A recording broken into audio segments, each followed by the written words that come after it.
Hello friends, welcome my YouTube channel. आप सभी का स्वागत है। तो आज हम करने वाले हैं कुछ क्वेश्चन हिंदी के। तो आइए शुरू करते हैं। पहला क्वेश्चन जो है वो हिंदी में ध्वनियाँ कितने प्रकार की होती हैं। इससे पूछा गया है हिंदी में ध्वनियाँ कितने प्रकार की होती हैं। 2, 4, 6, 8 कितने प्रकार की होती हैं। तो हिंदी में जो ध्वनियाँ हैं वो होती हैं 2 प्रकार की। कितने प्रकार की? 2 प्रकार की। कौन कौन सी? स्वर एवं व्यंजन।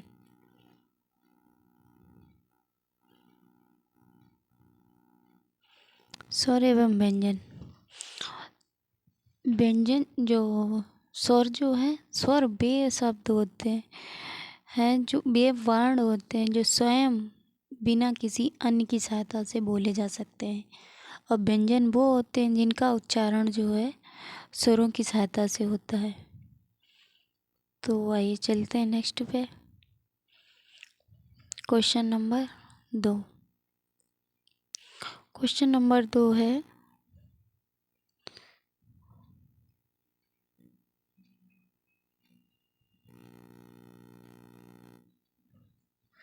पूछ रहा है कि मात्रा के आधार पर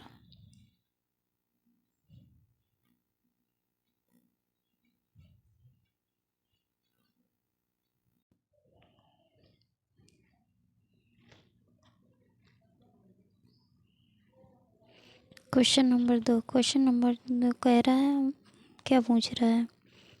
मात्रा के आधार पर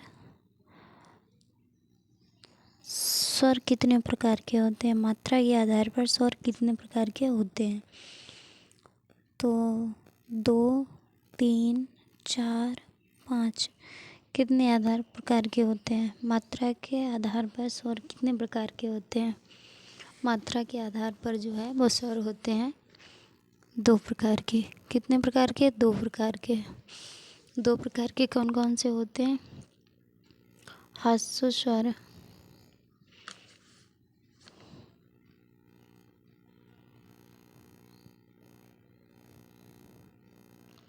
ह्रस्व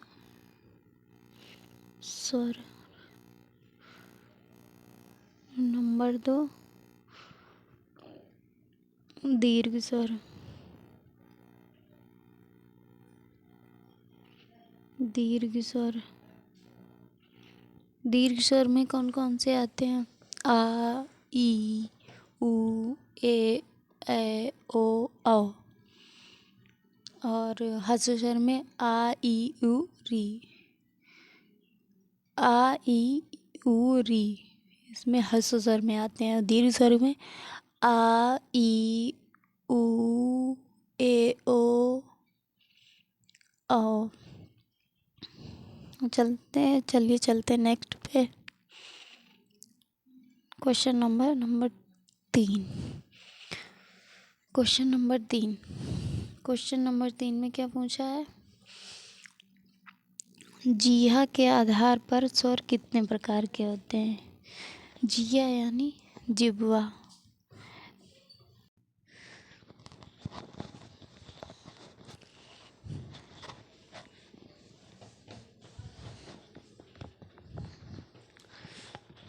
जिह्वा के आधार पर कितने स्वर होते हैं। कितने प्रकार के स्वर होते हैं, कितने स्वर होते हैं। तो आंसर क्या होगा? 2, 3, 4, 6। तो इसका सही आंसर क्या होगा? इसका सही आंसर होगा 3। सही आंसर क्या होगा? 3। 3 कौन कौन से होते हैं? अग्र स्वर, स्वर, अग्रस्वर, मध्य स्वर, मध्य स्वर और फर्स्ट स्वर, फर्स्ट स्वर, फर्स्ट स्वर। तो मध्य स्वर, अग्र स्वर में कौन कौन से आते हैं? अग्र स्वर में जो है ई, ई, ए, ऐ। अब मध्य स्वर में कौन कौन से आते हैं? मध्य स्वर में आ, सिर्फ छोटा आ आता है मध्य स्वर में। और फर्स्ट स्वर में कौन कौन से आते हैं? फर्स्ट स्वर में ऊ, ऊ, ऊ, ओ, औ और आ, औ और आ फर्स्ट स्वर में आते हैं। चलते हैं नेक्स्ट पे। Question number 4। क्वेश्चन नंबर 4 है, इसका सही आंसर क्या होगा? इसमें पूछा गया है कि निम्न में से कौन सा शब्द पुल्लिंग है? निम्न में से कौन सा शब्द पुल्लिंग है? तो क्या हो सकता है? दया, माया, भाषा, आभार। तो इसमें पुल्लिंग शब्द कौन सा होगा? पुल्लिंग शब्द जो होगा वो आभार होगा। आभार ये होगा पुल्लिंग। बाकी सब है, दया जो है वो स्त्रीलिंग है, माया स्त्रीलिंग, भाषा स्त्रीलिंग। जैसे कभी भी कोई क्वेश्चन आ जाता है स्त्रीलिंग या पुल्लिंग पूछने के लिए, तो हम लोग क्या करते हैं, कैसे पता करेंगे कि क्या है? जैसे दया लिखा है, दया होती है या की जाती है, तो इस तरह से एक सेंटेंस बनाओ, वाक्य बनाओ। अगर वाक्य बन रहा है, उसमें स्त्रीलिंग में फील आ रहा है या पुल्लिंग में फील आ रहा है, तो उसी हिसाब से क्वेश्चन का आंसर लगा सकते हैं। चलते हैं नेक्स्ट पे। Question number 5। क्वेश्चन नंबर 5 जो है, इसमें पूछा गया है निम्न में कौन सा शब्द पुल्लिंग है? अब देखो, इसमें फिर से पूछा गया है कौन सा शब्द पुल्लिंग है, तो हम इसे कैसे पढ़ेंगे? जैसे आशा, तो आशा है, आशा की जाती है, किसी पे आशा की जाती है, तो आशा क्या हो जाएगा? की जाती है, तो स्त्रीलिंग में आ रहा है, तो आशा स्त्रीलिंग हो जाएगी। जैसे दूसरा नंबर कष्ट, कष्ट सहन किया जाता है, कष्ट होता है, तो ये क्या है? पुल्लिंग में आ रहा है, तो ये हो जाएगा आंसर कष्ट। इसका आंसर हो जाएगा कष्ट। क्षमा, क्षमा की जाती है, क्षमा दी जाती है, सॉरी, क्षमा दी जाती है किसी को, माफ़ी देना। क्षमा का अर्थ होता है माफ़ी देना, तो किसी को माफ़ी दी जाती है, तो इसमें फील आ रहा है स्त्रीलिंग का, तो ये हो जाएगा स्त्रीलिंग। सेना, सेना युद्ध भूमि में लड़ती है, सेना जाती है, तो ये स्त्रीलिंग में आ जाएगा, तो इसका सही आंसर क्या हो जाएगा? कष्ट। तो चलते हैं नेक्स्ट पे क्वेश्चन पे। फिर से पूछा गया स्त्रीलिंग है या पुल्लिंग है, तो इसमें भी देखो उसी तरह से एक सेंटेंस बनाओ कि क्या बन रहा है।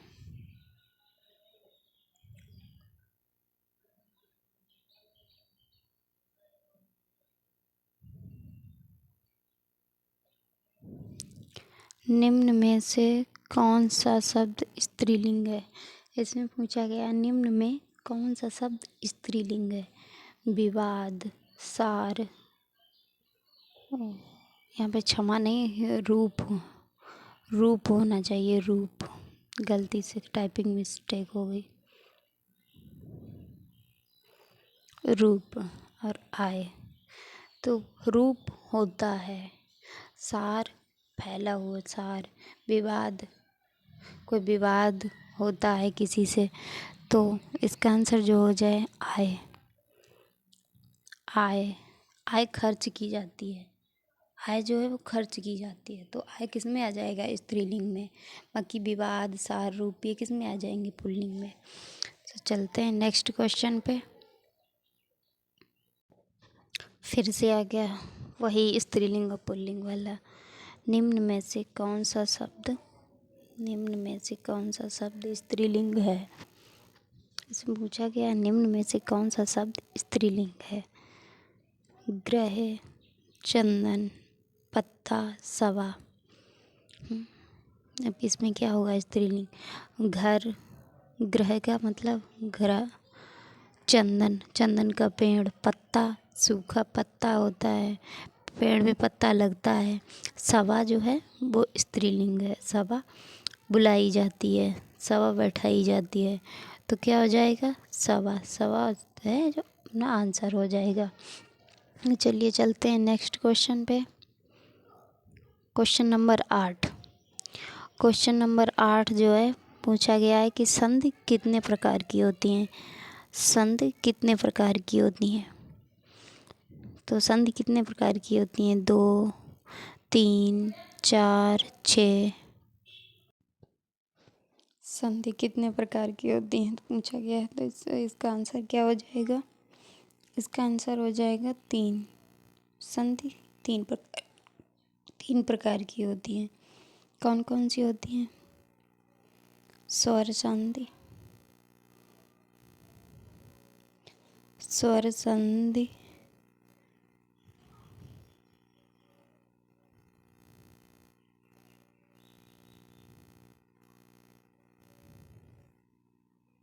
और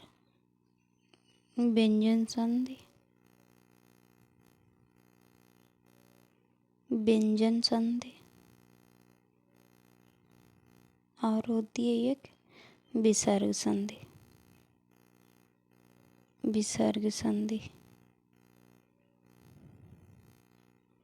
और स्वर संधि के भेद होते हैं। चलते हैं नेक्स्ट क्वेश्चन पे। Question number 9। क्वेश्चन नंबर 9 में पूछा गया है कि सदानंद का संधि विच्छेद कीजिए। सदानंद का संधि विच्छेद कीजिए। सदानंद का जो संधि विच्छेद है कौन सा होगा? सत प्लस आनंद, सत प्लस आनंद, सद प्लस आनंद, सदा प्लस आनंद। तो इसका सही आंसर क्या होगा? इसका सही आंसर होगा वो बी होगा। इसका सही आंसर होगा वो बी होगा। इसमें संधि कौन सी होगी? इसमें संधि जो होगी वो व्यंजन होगी।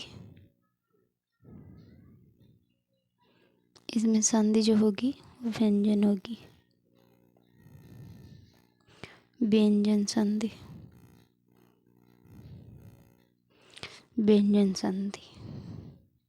चलिए चलते हैं नेक्स्ट क्वेश्चन पे। क्वेश्चन नंबर 10 पूछा गया है कि पुस्तकालय में कौन सी संधि है? पुस्तकालय में कौन सी संधि है? दीर्घ, गुण, वृद्धि, यण। पुस्तकालय में कौन सी संधि है? पूछा गया है कि पुस्तकालय में कौन सी संधि है, तो पुस्तकालय में कौन सी संधि है? पुस्तकालय में दीर्घ संधि है। दीर्घ संधि किसका भेद है? दीर्घ संधि जो है वो किसका भेद है? स्वर संधि का भेद है। दीर्घ संधि की पहचान क्या होती है? कि आ ई उ ऋष के बाद अगर हस्व या दीर्घ स्वर आए तो दोनों मिलकर क्रमशः आ ई उ ऋष हो जाते हैं। तो पुस्तकालय में कौन सी संधि हो गई? दीर्घ संधि। तो चलते हैं नेक्स्ट क्वेश्चन पे। क्वेश्चन नंबर 11 अभी प्लस उदय की संधि विच्छेद कीजिए। अभी प्लस उदय का संधि बताइए किसमें कौन सा होगा? अभी प्लस उदय की संधि बताइए, संधि विच्छेद बताइए इसमें। तो इसमें क्या होगा? अभ्योदय, अभ्युदय, अभियुदय। तो इसका जो सही आंसर हो जाएगा वो हो जाएगा ये अभ्युदय, अभ्युदय। इसमें संधि कौन सी होगी? इसमें संधि होगी इयड़।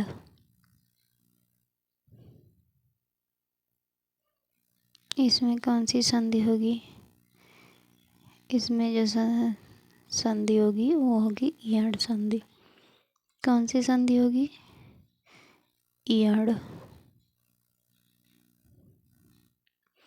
इयड़ संधि। चलते हैं नेक्स्ट क्वेश्चन पे। आज की जो क्लास है वो आर ओ या वीडियो के लिए अति महत्वपूर्ण है। क्वेश्चन नंबर 12, यथासंभव में कौन सा समास है? यथासंभव में कौन सा समास है? अव्ययभाव समास, कर्मधारय, तत्पुरुष समास, द्विगु समास। कौन सा समास है? अव्ययभाव। इसमें कौन सा हो जाएगा? अव्ययभाव समास। अव्ययभाव समास, अव्ययभाव समास जो है अव्ययभाव समास को जो कहते हैं कि जिस समास में पूर्व पद प्रधान हो जाए एवं सामाजिक पद अव्यय हो, उसे अव्ययभाव समास कहते हैं। तो चलते हैं नेक्स्ट क्वेश्चन पे। Question number 13। क्वेश्चन नंबर 13 जो है इसमें पूछा गया है कि परमेश्वर में कौन सा समास है? परमेश्वर में कौन सा समास है? द्वंद्व समास, कर्मधारय समास, अव्ययभाव समास, तत्पुरुष समास। तो इसमें क्या हो जाएगा? परमेश्वर में कौन सा समास है? द्वंद्व समास, कर्मधारय समास, अव्ययभाव समास, तत्पुरुष समास। जो इसमें जो हो जाएगा कर्मधारय समास। क्या हो जाएगा? कर्मधारय समास। कर्मधारय समास जो है किसमें विशेषण और विशेष्य का प्रयोग होता है। इसमें विशेषण या विशेष्य का प्रयोग होता है, इसलिए इसको कर्मधारय समास कहते हैं। जैसे चरण, कमल, ये सब है। चलते हैं नेक्स्ट क्वेश्चन पे। Question number 14। क्वेश्चन नंबर 14 जो है क्वेश्चन नंबर 14 कि अध्यक्ष में कौन सा उपसर्ग है? अभी, अधि, अत, अध। अध्यक्ष में कौन सा उपसर्ग है? अध्यक्ष में जो उपसर्ग है वो है अधि। कौन सा है? अधि। अधि उपसर्ग है। उपसर्ग का प्रयोग कहाँ पे किया जाता है? वाक्य के शुरू में के प्रारंभ में किया जाता है। प्रत्यय जो है वो किया जाता है अंत में।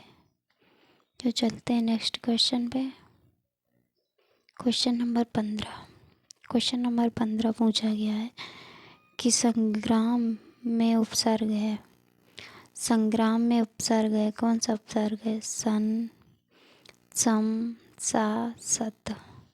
संग्राम में जो उपसर्ग है वो कौन सा होगा? इसका सही आंसर क्या होगा? इसका सही आंसर होगा सम। क्या होगा? सम। सम उपसर्ग है संग्राम में। या और किस, जैसे संयोग, संयोग में भी सम होगा, संकल्प में भी सम होगा, संग्रह में भी सम होगा, संतोष में भी सम होगा, संयस में भी सम होगा, संयोग में भी सम होगा, संस्कार में भी सम होगा। सम उपसर्ग होंगे। तो आइए चलते हैं नेक्स्ट पे। Question number 16। सावधानी। क्या है कि सावधानी में कौन सा प्रत्यय है? सावधानी में कौन सा प्रत्यय है? धानी, ई, अनि, आनी, यानी। इसमें कौन सा होगा? धानी होगा कि ई होगा कि आनी होगा कि सिर्फ ई नी होगा? तो इसका जो है कोई आंसर हो जाएगा बी, ई। ई जो है वो सावधानी में प्रत्यय है। आइए नेक्स्ट क्वेश्चन पे। नेक्स्ट क्वेश्चन है 17 नंबर क्वेश्चन में कौन सा होगा? 17 नंबर क्वेश्चन में कौन सा प्रत्यय है पूछा गया है। 17 नंबर क्वेश्चन में कौन सा प्रत्यय है तो बताइएगा। 17 नंबर क्वेश्चन में क्या है? 17 नंबर गी, ई, दगी, यही। तो इसका क्या हो जाएगा? इसका जो आंसर हो जाएगा वो हो जाएगा गी। 17 नंबर क्वेश्चन में सही आंसर होगा वो होगा गी। चलिए चलते हैं नेक्स्ट क्वेश्चन पे। नेक्स्ट क्वेश्चन, निम्न में से कौन सा शब्द तत्सम है? निम्न में से कौन सा शब्द तत्सम है?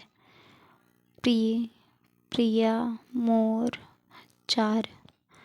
कौन सा शब्द तत्सम पूछा गया है? कौन सा शब्द तत्सम है? तो इसका जो आंसर हो जाएगा वो हो जाएगा प्रिय।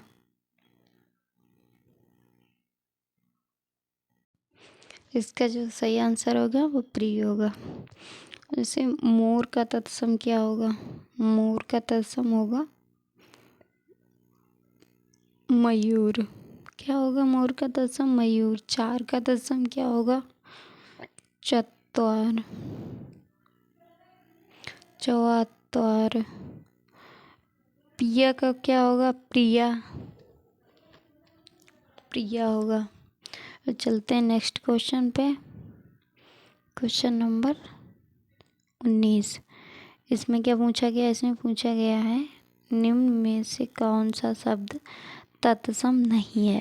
इसमें पूछा गया है कि तत्सम नहीं है। तो इसका तत्सम नहीं है वो क्या होगा? श्लाघा, तिक्त, चार, वचन। तो इसका सही आंसर क्या हो जाएगा? इसका सही आंसर होगा वो होगा चार। चार जो है वो तत्सम नहीं है। चार जो तद्भव है, चार का तत्सम क्या होगा? वो होगा चत्वार।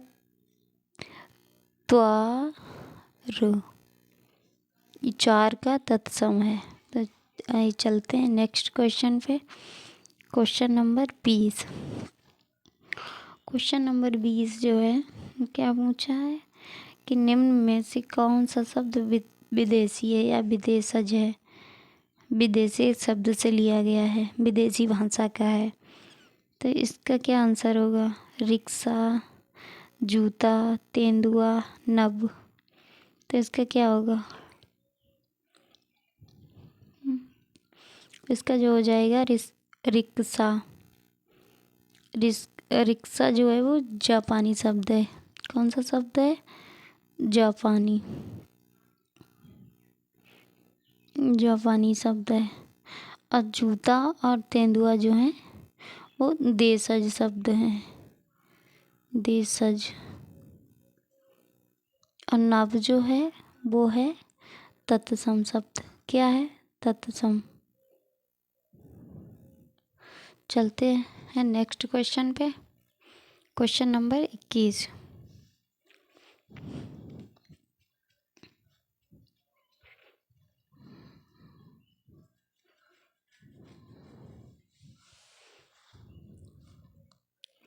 क्वेश्चन नंबर 21 जो है पूछा गया है क्या कि गाय कौन सी संज्ञा है? गाय जो है वो कौन सी संज्ञा है? इसमें पूछा गया कि गाय कौन सी संज्ञा है? बताइएगा। व्यक्तिवाचक है कि जातिवाचक है कि भाववाचक है कि द्रव्यवाचक है? गाय जो है कौन सी संज्ञा है? गाय, गाय जो है वो जातिवाचक संज्ञा है। कौन सी है? जातिवाचक संज्ञा है गाय। जातिवाचक संज्ञा किसे कहते हैं? जिन संज्ञाओं से एक ही प्रकार की वस्तुओं अथवा व्यक्तियों का बोध हो उन्हें जातिवाचक संज्ञा कहते हैं। तो चलते हैं नेक्स्ट क्वेश्चन पे। Question number 22। क्वेश्चन नंबर 22 क्या? निम्न में कौन सी भाववाचक संज्ञा है? निम्न में कौन सी भाववाचक संज्ञा है? तो इसमें क्या हो जाएगा? दिल्ली, लड़का, मोहन, बीमारी। इसमें क्या होगा? भाववाचक संज्ञा है। कौन सी भाववाचक संज्ञा है? इसका सही आंसर हो जाएगा बीमारी। क्या हो जाएगा? बीमारी। इसका जो हो जाएगा भाववाचक संज्ञा बीमारी। भाववाचक संज्ञा क्या है? कि जिस संज्ञा शब्द से व्यक्ति या वस्तु के गुण या धर्म या दशा या व्यापार का बोध होता है तो उसे भाववाचक संज्ञा कहते हैं। जिसके गुण, दशा, रूप, रंग, व्यापार आदि का बोध हो उसे भाववाचक संज्ञा कहते हैं। तो चलते हैं नेक्स्ट क्वेश्चन पे कि नेक्स्ट क्वेश्चन क्या है।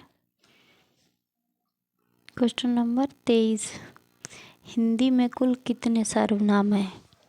हिंदी में कुल कितने सर्वनाम हैं? तो हिंदी में कुल कितने सर्वनाम होते हैं? हिंदी में कुल कितने सर्वनाम होते हैं? 9, 10, 11, 12। तो हिंदी में कुल कितने सर्वनाम होते हैं? हिंदी में कुल कितने? 11 सर्वनाम होते हैं। तो इसका आंसर क्या हो जाएगा? 11। सही आंसर क्या हो गया? 11। कौन कौन से होते हैं सर्वनाम? 11। मैं,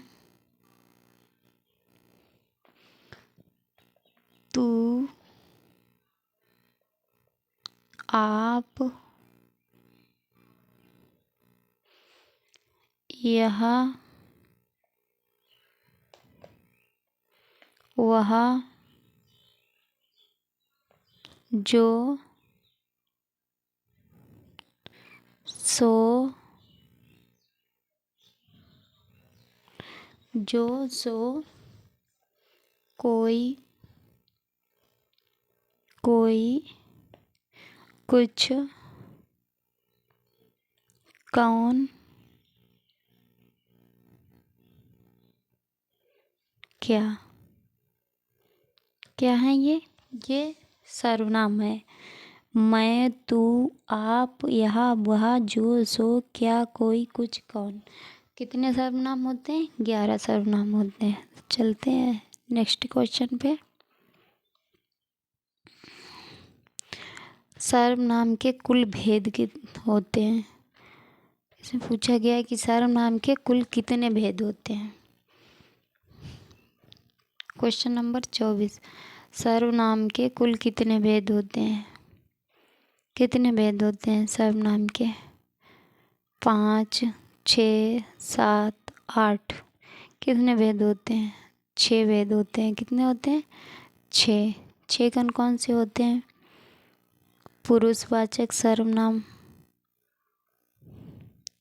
पुरुषवाचक सर्वनाम, निजवाचक, निश्चयवाचक, अनिश्चयवाचक, संबंधवाचक और प्रश्नवाचक।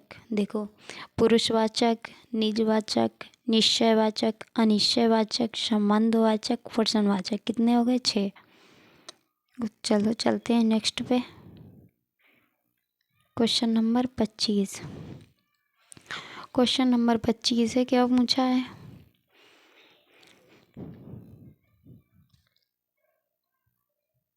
Question number 25। पर्वतीय में कौन सा विशेषण है? पूछा गया कि पर्वतीय में कौन सा विशेषण है? गुणवाचक विशेषण है, संख्यावाचक विशेषण है, परिणामवाचक विशेषक है या सार्वजनिक नामक विशेषण है। तो इसमें कौन सा हो जाएगा? कौन सा विशेषण है? इसमें जो है वो है गुणवाचक विशेषण। कौन सा है? गुणवाचक विशेषण। पर्वतीय में गुणवाचक विशेषण है। गुणवाचक क्या होता है? कि गुणवाचक वह है कि जो शब्द या संज्ञा का गुण, दशा, भाव, रूप बताए उसे गुणवाचक विशेषण कहते हैं। तो आगे चलते हैं नेक्स्ट पे।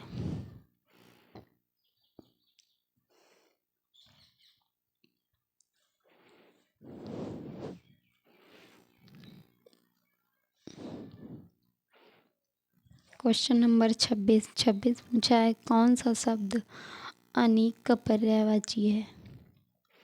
कौन सा शब्द अनीक का पर्यायवाची है? अर्जुन, सेना। अर्जुन, सेना, अग्नि, घोड़ा। तो इसका सही आंसर क्या हो जाएगा? अनीक का जो पर्यायवाची है वो सेना। क्या है? सेना।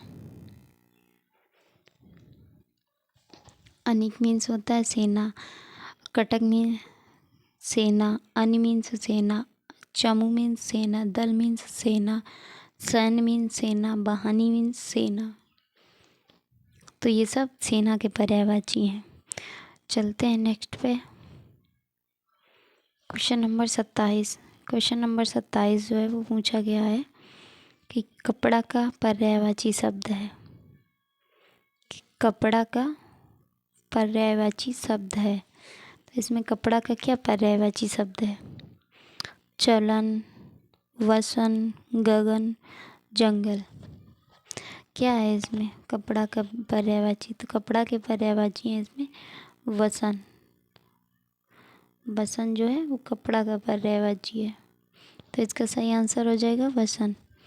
कपड़ा के पर्यायवाची जैसे वस्त्र, चीर, अंबर, पट, दुकुल, पोशाक, लिबास, ये सब क्या आएंगे? वस्त्र के पर्यायवाची हैं, कपड़ा के पर्यायवाची हैं। फिर चलते हैं नेक्स्ट क्वेश्चन पे। क्वेश्चन नंबर 28 क्या है? क्वेश्चन नंबर 28, आकाश का विलोम बताइए। आकाश का विलोम क्या होगा? आकाश का विलोम क्या होगा बताइए? धरती होगा, पाताल, अनर्थ, अग्नि। तो आकाश का विलोम जो होगा वो होगा, इसका सही आंसर होगा पाताल। क्या होगा? पाताल। सही आंसर हो जाएगा पाताल। अग्नि का जो विलोम है वो क्या होगा? अग। अनर्थ का विलोम अर्थ होगा। आकाश का विलोम पाताल होगा। चलते हैं नेक्स्ट पे। Question number 29। क्वेश्चन नंबर 29 इसमें क्या पूछा है कि पृथ्वी का विलोम बताइए। पृथ्वी का विलोम बताइए। पृथ्वी का विलोम क्या होगा? आकाश, पाताल, गोचर, लौकिक। क्या होगा? इसका जो सही आंसर होगा वो होगा आकाश। क्या होगा? आकाश। पृथ्वी का विलोम होगा वो होगा आकाश।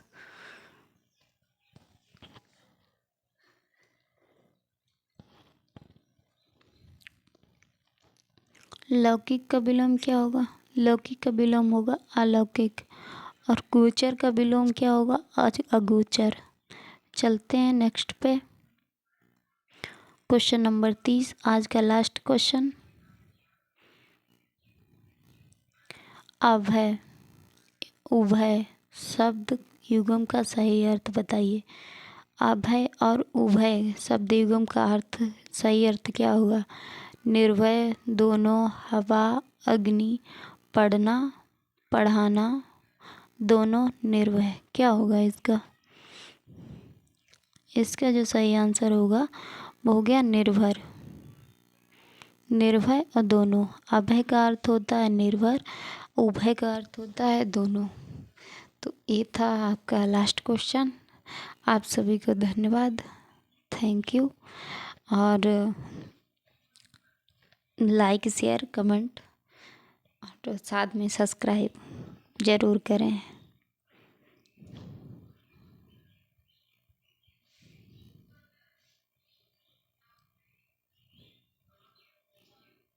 धन्यवाद।